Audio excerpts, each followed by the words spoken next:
What's up, booktube? Welcome back. My name is Laura if you're new here, and today I'm letting Operation pick my TBR for October.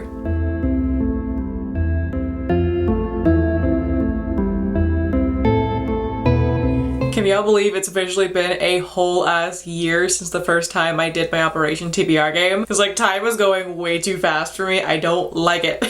I can't believe that I've been letting Operation pick my TBR for an entire year now. Minus last month because there were just too many readathons going on. But otherwise, Operation has been picking my TBR for an entire year. That is wild to think about. But anyways, I'm going to stop rambling about that and just get into my TBR for this month. So if you recall, a couple of months ago, me and Roxanne over at Roxanne Can Read did a reading challenge together. And in October, we are going for a rematch. I am determined to redeem myself this time. I'm going to win. But we're reading a bunch of fall-themed novellas together, so I'm going to try and work as many of those as possible onto my TBR. So wish me luck, but let's get started with draw number 1.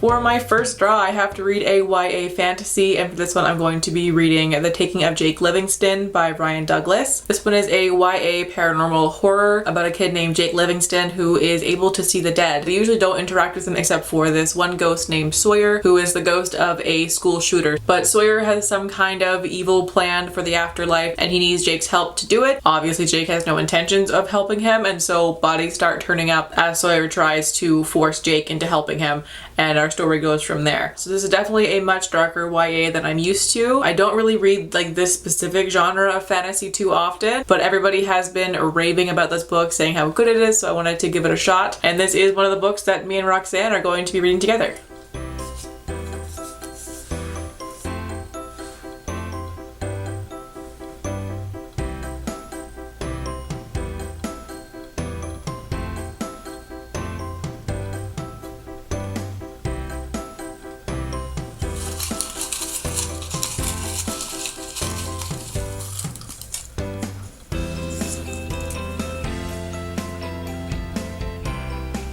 For draw number 2, I have to read a portal fantasy, which is my favorite genre ever. I love portal fantasy so much. I'm always so happy when this prompt comes up. And for this one, I'll be reading The Border Keeper by Kerstin Hall. This book falls under the genre of new weird, which I'm not really sure what that means, but I've heard that term before and I'm very interested to find out what it is.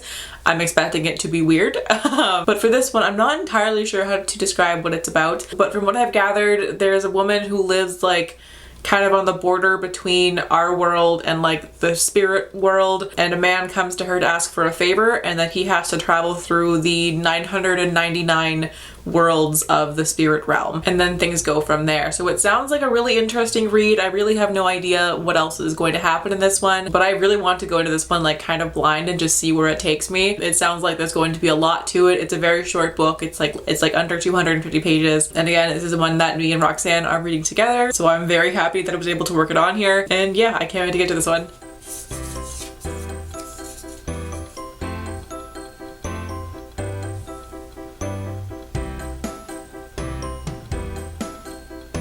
Ah, shit.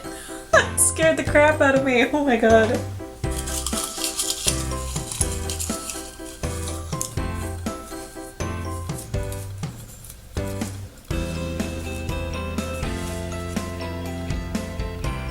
And my third draw was a punishment, so I have to read a book over 500 pages, which is probably my least favorite prompt to get. I don't do well with big books. I don't know why. I like 400 and under, typically that's fine, but like books over 500 just make me so nervous.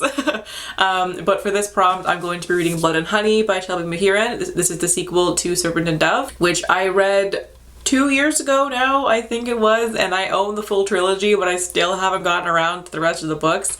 So I needed to force myself to read this book, and the only time where I'm going to do that is when I have no other choice but to read a chunky book. So we're getting to this one finally at long last. Serpent and Dove is a historical fantasy set in like, I think it's the 1600s in France.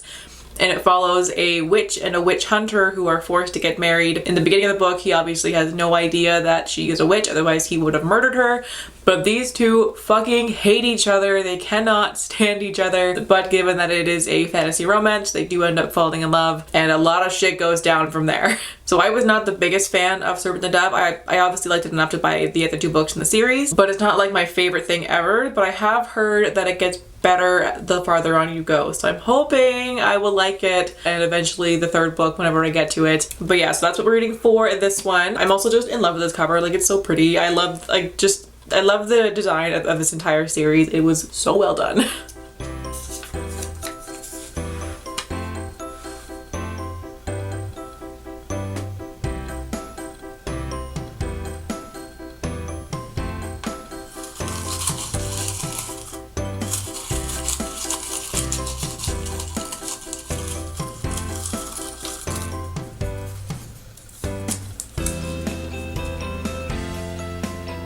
And finally, draw number 4, I got the prompt booktube recommends, which is to read a book that I found via booktube. And for this one, I'm going to be reading Nothing But Blackened Teeth by Cassandra Khaw, which has one of the creepiest fucking covers I've ever seen in my life. It terrifies me. I love it. On Goodreads, it says that this one is a gorgeously creepy haunted house tale steeped in Japanese folklore and full of devastating twists. That's really all that I know about this one. It looks terrifying, and that's exactly what I'm here for. This is also one that me and Roxanne are reading together, and we picked this one because, like, Roxanne doesn't read very much horror, so she's like a little bit nervous going into it. So I was like, how about we read a novella? That way if it's too scary, at least it's not super long. So that's why we picked this one, and it looks so scary. I also don't read much horror. I love horror. I love watching horror movies.